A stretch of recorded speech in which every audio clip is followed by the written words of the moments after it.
Tiffin सिरीजच्या दुसऱ्या भागामध्ये आज आपण बनवणार आहोत सुपर सॉफ्ट जाळीदार असा ढोकळा आणि त्यासोबत चटपटीत अशी चटणी. तर चला सुरू करूया. त्यासाठी 1 कप बारीक रवा घेतलेला आहे. त्यामध्ये आपल्याला अर्धा कप दही आणि चवीपुरतं मीठ टाकून लागेल तसतसं पाणी टाकून याचं एक छान असं बॅटर बनवून घ्यायचं आहे. गाठी बिलकुल होऊ द्यायचे नाहीत. व्यवस्थित मिक्स करून आपण याचं बॅटर बनवलेलं आहे. आता हे जे बॅटर आहे 10 मिनिटं साईडला ठेवून देऊया. तोपर्यंत बाकीची तयारी करूया.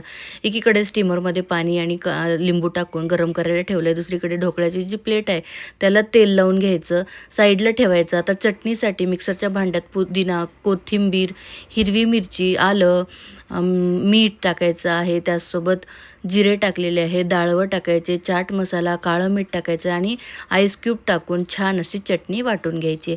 ही बघा अशा प्रकारे एकदम मस्त चटणी बनून तयार आहे. आता आपण जे रवा साईडला ठेवला होता तो बघायचा. तो घट्ट झालाय तर पाणी टाकायचं.